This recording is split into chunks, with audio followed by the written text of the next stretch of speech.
Before we get into the video, I figured to let you know that yes, this is indeed a part 2. The first video kind of got fucked over by having a copyright thing on it, so yeah, if you haven't seen it, then that's why. I would highly recommend you go and watch that, because a lot of this video is not going to make sense if you haven't seen it, so I'll link it in the description of this video so you can go and watch it. It's only 40 minutes long, which means that I actually made pretty good time talking about it, although technically it's only a win compared to my other stuff. Anyways, with all of that out of the way, enjoy the video. No, really, enjoy the video. You don't have a choice. Before we can run up to Hephaestus and confront Ryan, we first have to head to the bathysphere station in 𝘊𝘪𝘯. 𝘊𝘪𝘯 was Rapture's entertainment center. Basically one gigantic mall slash theater slash brothel all rolled into one. Sounds like my kind of party. Atlas tells us that Ryan put 𝘨𝘪𝘯 in control. He's an artist, and like many artists, he's apparently crazy. Thankfully, he doesn't want to kill people. At least not a lot of people, so that's nice. But, just as we're about to enter the bathysphere into the metro station, it sinks back down into the water and something, truly strange happens.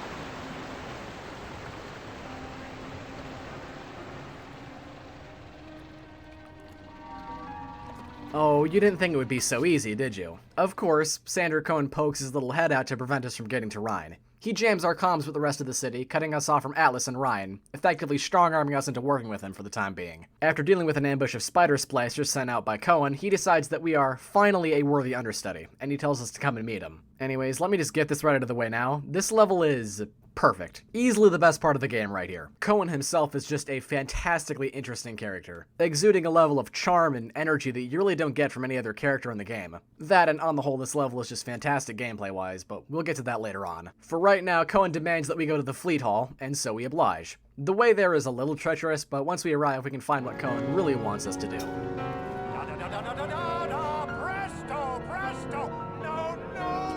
Later. You know, for a guy who probably doesn't play piano, that's actually, pretty good. Never mind then. 𝘁 insists that we photograph Fitzpatrick's corpse, and I do just that. This starts us off on the main quest for this level, which is to locate, kill, and photograph the remains of 3 of 𝘁's former understudies. Once we have each picture, we must return to the main atrium to place the photographs in a new piece that 𝘁 is working on. Sounds easy on paper, but 𝘊𝘪𝘯 is a large place. And with no Atlas to guide us, this is going to be one hell of a challenge. It's not as large as Arcadia though, but still it is rather sprawling. Still, once we've returned to the atrium, 𝘁 finally reveals his masterpiece, which is this monstrosity. The 4 frames are to be filled with the 4 pictures that we collect across our time working with 𝘁.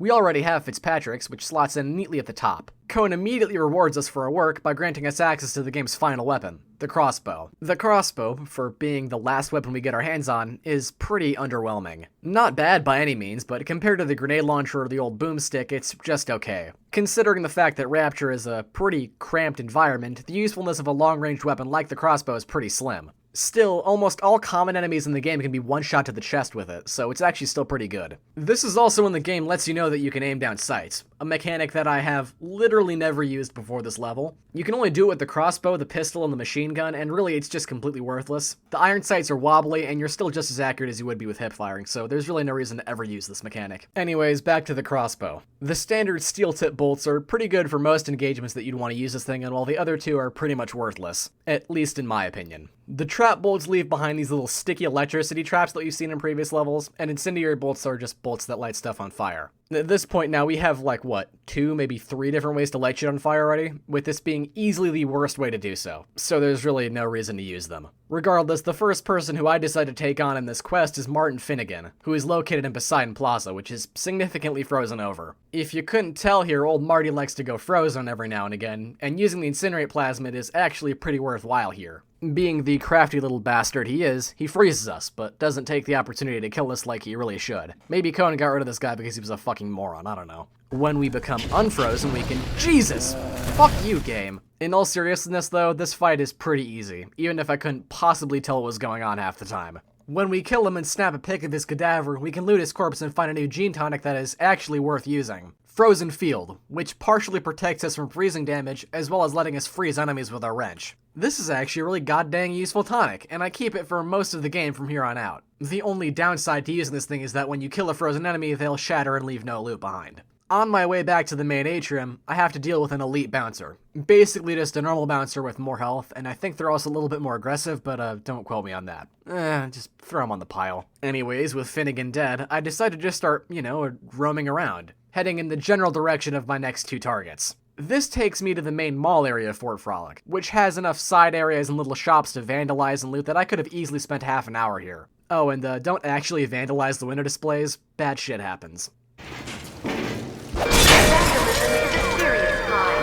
Really, the next, 30 minutes of this recording are me just running around and going through the motions. That's not a bad thing per se, just something worth mentioning. Really, this map kinda just has a glacial pace when compared to the other ones. But not like an actual glacial pace, more a pace that is just entirely up to the player. You see, in Arcadia, you had an actual pressing mission to do. Save the trees or everyone in Rapture will die of asphyxiation. But here, the game relaxes a bit. We're just doing a favor for an artist to get a favor in return. Sure, the favor is dangerous, and the man is genuinely insane, but this is really the only map in the game that lets you just have an almost leisurely time. The game gives you 3 targets and lets you just dick around from point A to point B to eventually point C as well. Regardless, I think I've rambled on for long enough, let's just get back to this dumb game. The next hit on my list ends up being 𝘫𝘪𝘯. He's holed up in the 𝘤𝘪𝘵, which is the finest skin joint Rapture has to offer. Before we can fight him, we have to do a little bit of exploring in the back rooms of the club.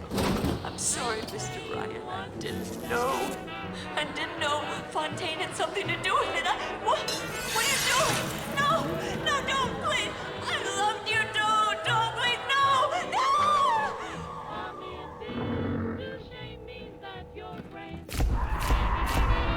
When we can finally enter the private room, we can find that it once belonged to the one and only Jasmine Jolene, self-entitled as Andrew Ryan's favorite call girl. Under her bed, we can find a tape that talks about how she eventually became pregnant with his child. But the one and only Dr. Tenenbaum eventually offered to pay for the fertilized egg. She needed the money, and so she agreed to the transaction. Eventually, she was worried that Ryan would find out, and soon enough, he did. And when he did, he literally beat her to death in this room. Anyways, though, the key takeaway is that the egg from Jolene had been removed with the help of Tenenbaum, and it will become incredibly important very soon. Anyways, once we leave the back rooms... No, not those back rooms. We can find Hector sitting at the bar, drinking alone. This fight is only slightly harder than the one against Finnegan, simply because of the fact that the bastard turned out to be a runner. Anyways, with another pick collected, and another little sister saved soon after, I make the decision to kill 2 birds with 1 stone and just go and find Silas Cobb now. He's situated in the charred shell of Rapture Records. He's almost completely a joke. I just end up killing him by mag dumping into him with a shotty at point blank. Regardless, with the last 2 picks collected, we can return to the atrium to complete Cohen's masterpiece. However, as soon as I place Rodriguez's picture, Cohen decides that now is the time to have a manic episode. He calls in a lengthy security alert followed by waves of splicers. This is when I really started to use that wrench, since now that I have a bunch of gene tonics boosting this thing's usefulness, it is incredibly OP. Anyways, with the last of the photographs placed, Cohen finally reveals himself, making a, grand entrance. Thankfully for us, he loves our work and even gives us a parting gift. He leaves us with the Medical Expert 2 gene tonic, which makes our first aid kits heal even more health than they did before. That's a genuinely helpful addition. Still, though, we never get to learn what is inside of Cohen's most prized possession, the Muse box. Still, I think I know of a way to find out, and it requires treating old Colonel Sanders here with some good old-fashioned explosive buckshot.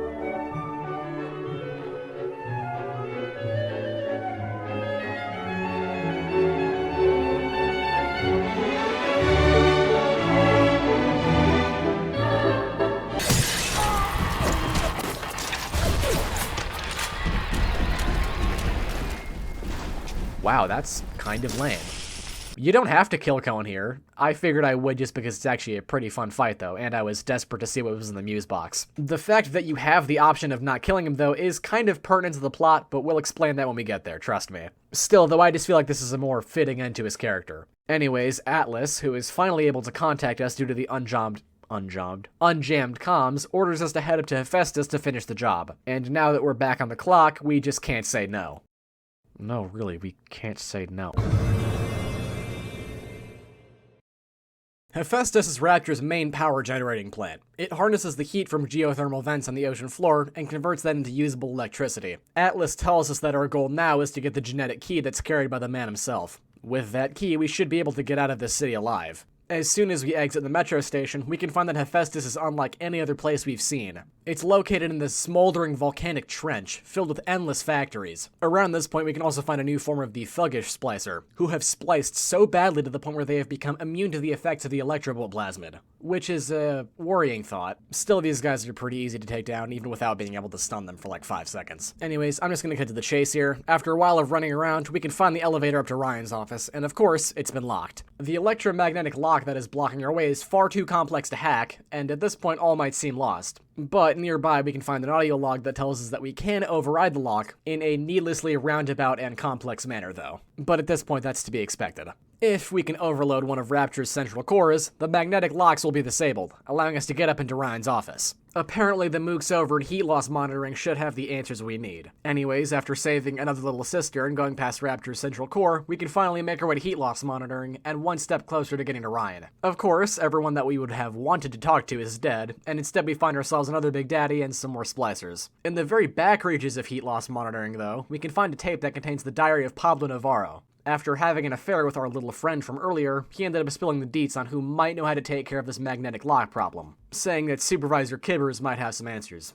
𝘫𝘀𝘬𝘵, I don't know, it's some fucking stupid Australian name, I don't give a fuck. Besides another Big Daddy encounter, the trip to 𝘫𝘀𝘬𝘵's workshop is pretty chill. When we arrive, we can find a tape left by 𝘫𝘀𝘬𝘵 that details how his, how do I put this? Device is almost complete. And what is that device, you might be asking? Well, in secret, 𝘫𝘀𝘬𝘵 has been working on creating a literal EMP bomb that could overload the core, which would allow a safe passage into Ryan's office. Unfortunately for us, 𝘫𝘀𝘀𝘵 is dead and the bomb was never finished. But there is a tape nearby that contains what is basically a shopping list that lays out the necessary components that we will need to complete the bomb. We need 4 R34 wire clusters, 2 quarts worth of ionic gel, and lastly, 1 nitroglycerin charge to act as the catalyst. As you can imagine, these are going to be spread pretty thin across the level, so we'll have to keep our eyes peeled. With that being said though, the wire clusters are actually pretty easy to obtain. You find them on Big Daddy corpses, which means we'll have to kill at least 4 of them. Well, technically only 3, since we can find a dead one nearby. The 2 quarts of ionic gel are also pretty easy to find, with both of them being found pretty close to the actual core. The real bitch turns out to be the nitroglycerin, which is found in 𝘫𝘀𝘬𝘵's office.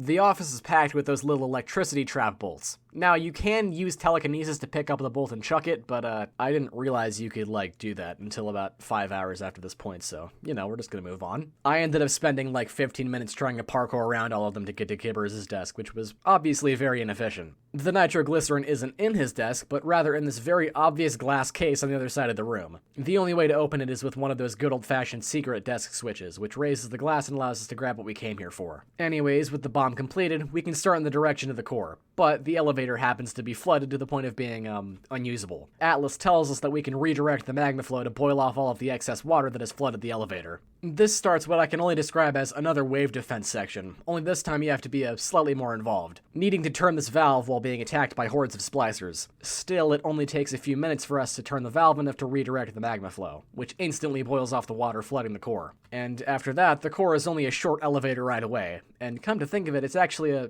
pretty safe down here. So far away from your family, from your friends, from everything. Okay, whatever. Still, when we finally reach the core, we place the bomb, and honest to God, I thought this was going to be a fake out and the game was going to force us to do some other shit. But no, the bomb actually works as intended, and the core overloads, shutting off the magnetic locks to Ryan's office. After fighting our way back through the halls of 𝘭𝑰𝑠𝑡𝑠, we can take the elevator up to Rapture Central Control, directly into the belly of the beast. When we arrive, Ryan comes on the video screens to yell at us some more, and then subsequently activates Rapture's citywide self-destruct protocol, so we're probably fucked. But Atlas, being the man of Deus Ex Machina that he is, tells us that we can shut down the self-destruct sequence if we have that genetic key I mentioned earlier. Which takes us directly to his office, and now we have to talk about the big twist. I know it's been spoiled to death now by pop culture, but damn, for 2007 you have to admit this is some pretty good shit. Of course, Atlas has been lying to us the entire time. The whole "would you kindly" bullshit is one of Atlas's trigger phrases that he used to guide us, as we're actually a sleeper agent. We can find a tape on the desk detailing the status of the baby boy. That's right, not only are we a sleeper agent, but we're also a fucking test tube baby. The embryo that Jolene sold to Tenenbaum ended up being us. With the guiding hand of Tenenbaum and a new doctor, Dr. Suchong, we were grown by a certain special someone to act as the ace in the hole to Ryan's little underwater empire. This "would you kindly" phrase was used by our, controller to keep us in line and on task. But before we can take care of this whole Atlas thing, we still have to deal with Ryan. When we arrive, we can find him casually playing indoor golf like the rich prick that he is. He is obviously privy to the whole mind control bullshit that we've been taking part in, and knows how to abuse the trigger phrase just like Atlas. I'm just gonna let this scene play out in full because it is easily the most famous scene in the entire game. Even 17 years later, it is still just really damn good. Kill!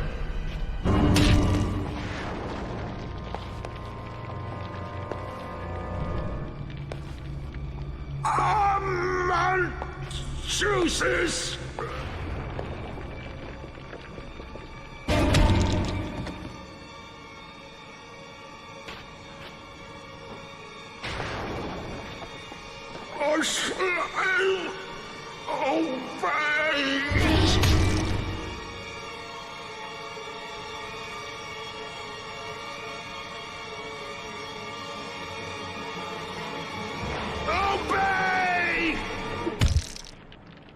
Classic.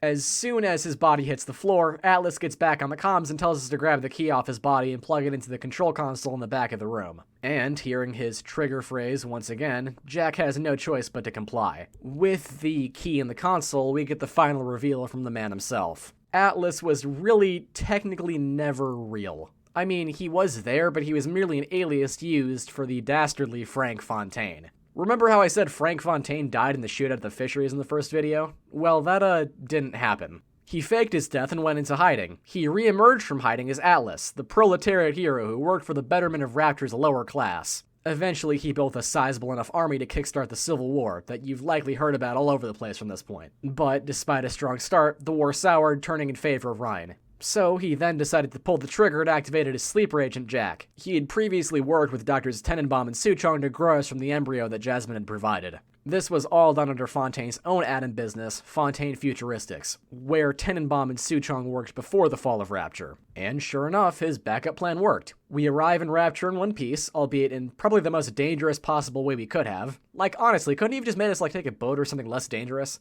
Him banking this entire scheme on us surviving a plane crash, it just seems a little much, I'm sorry. Regardless, for the entire game, we've pretty much been serving Fontaine's will, without ever even realizing it. Except in Fort Frolic. You see, since we had our comms jammed with both Ryan and Atlas, Atlas couldn't use the trigger phrase to make us kill Senator Cohen, meaning that our choice to either kill or not kill him is actually a pretty cool hint towards the reveal. Anyways, considering the fact that half the audio logs we've found across the game have talked about how much of a bad dude Fontaine is, that's, not a good thing that we've been listening to him for the entire game. And of course, we just put him in charge of the entire city. We're fucked. Once the key is done uploading and Fontaine is granted full control of the city, he calls in a security alert and leaves us for dead. But, of course, the game isn't over, so we still have one last chance to save ourselves. Somehow, a bunch of cured little sisters, of all things, have made their way up here. They lead us to Avenge to Escape, which ends up caving out under our fat ass, knocking us out for a while. And when we wake up, we're somewhere unfamiliar, but joined by a familiar voice. When we finally come to, we can find ourselves in 𝘊𝘯's secret base, hidden deep within the walls of Rapture. She goes through and lays out most of the details regarding the big twist that I mentioned earlier, also letting us know that she's removed much of the mental programming that Fontaine had put in place. But she still hasn't managed to take out all of it. But she does tell us that we can completely reverse the mind control, though. Dr. 𝘬𝘪𝘯, the other Dr. Fontaine had worked us over when we were born, is responsible for the mind control problem that we have ourselves here. If we can reach his apartment in the Olympic Suites, we might just be able to flip the switch on our mind. Anyways, I love this little part in 𝘊𝘯's safe house. It's nice to see all the little sisters that we saved just chilling and vibing, doing kid stuff like they should, you know? It's nice. Regardless, once we leave the safe house, Fontaine gets on the radio and tries to get us back in line, only to find that 𝘊𝘯 has partially broken the spell. But Fontaine has other tricks up his sleeve. By using several other trigger phrases, he can just stop our heartbeat, just to, keep us on our toes. This has the added gameplay deficit of slightly reducing our health until we fully remove the programming, so we're incentivized to move fast. Anyways, once we exit the sewers, we can enter Olympus Heights, which is Rapture's high-end apartment block, where all of Rapture's richest denizens lived. I know at this point, especially now that Ryan is dead, the rest of this game can feel like just a bit of a slog, really. We just now beat the big bad, only for the game to go, surprise, there's another big bad that we have to go and kill. Sure, the main twist is still masterfully crafted, but therein lies the problem. No amount of game could ever truly live up to how good the twist setup would make you think. That, and, at least in my opinion, Fontaine is a far worse villain than 𝘰𝘰𝘶. Still decent, mind you, but 𝘰𝘰𝘶 was just the cream of the crop, I mean, come on. But with all that being said, though, Olympus Heights is still pretty fucking rad. I mean, I may still have my grievances with the game's story, but in terms of gameplay, the game still stays mostly good. We'll get to you. This level and the following maps are pretty fun, even if the penultimate map and the final boss turn out to be, spoilers, a little fucking shit. Regardless, let's just get back to the Olympic suites. Dr. 𝘬𝘪𝘯's apartment is located pretty far away, through hordes of splicers, turrets, and of course a few big daddies. The ones on this level are elite roses, which are basically just rosies with more health. I have to deal with one almost right off the bat in this level, who goes down with relative ease, especially with the upgraded grenade launcher that I got a while back, but forgot to mention. Whoops. Anyways, though, this level is really just one gigantic combat gauntlet from point A to point B, and really that's all you can ask for at this stage in the game. Now that we have all of our weapons, a healthy selection of plasmids, a slew of gene tonics, and several levels of research for most enemies, the game's combat sandbox can be truly explored to its fullest potential. Regardless, when we do finally reach 𝘬𝘪𝘯's apartment, we can find an audio log that details how Fontaine wanted an antidote for the mind control that he had put in place, just in case that things went bad. The antidote is called 𝘫𝘠𝘪𝘯. Tenenbaum says that she bagged a sample a while back, but it has likely been stolen by Fontaine's goons now. That's an apt judgment on her part, since when we finally do reach Tenenbaum's old apartment, the place has been torn apart by Fontaine's goons, which means that the dose of 𝘫𝘠𝘪𝘯 is definitely 100% in Fontaine's house. The problem with that is that Fontaine had a new passcode placed on the elevator that leads up to his penthouse. Of course, the code is still easily obtainable by finding an audio log from a paparazzi. Still, the fact that he had to change the code just goes to show how fucking paranoid this guy was. Anyways, though, the new code is 5744. Fontaine's penthouse is expectedly lavish, even including a fucking taxidermied polar bear front and center when you enter the house. Anyways, though, the 𝘫𝘠𝘪𝘯 sample is in Fontaine's study, and when we chug it, something interesting happens with our plasmids. The 𝘫𝘠𝘪𝘯 sample had the side effect of significantly modifying our genetic code, which causes us to lose control of our plasmids. To remedy this, we'll have to get another dose of 𝘫𝘠𝘪𝘯, which will reverse the side effects. From a quick glance, this part might seem a little frustrating, but it's actually pretty cool. The game forces you to use all of the plasmids that you've never used before, and I hadn't used a lot of them. There's Insect Swarm that lets you throw a fist of fucking bees at your enemy. Bees! Not the bees! Ah!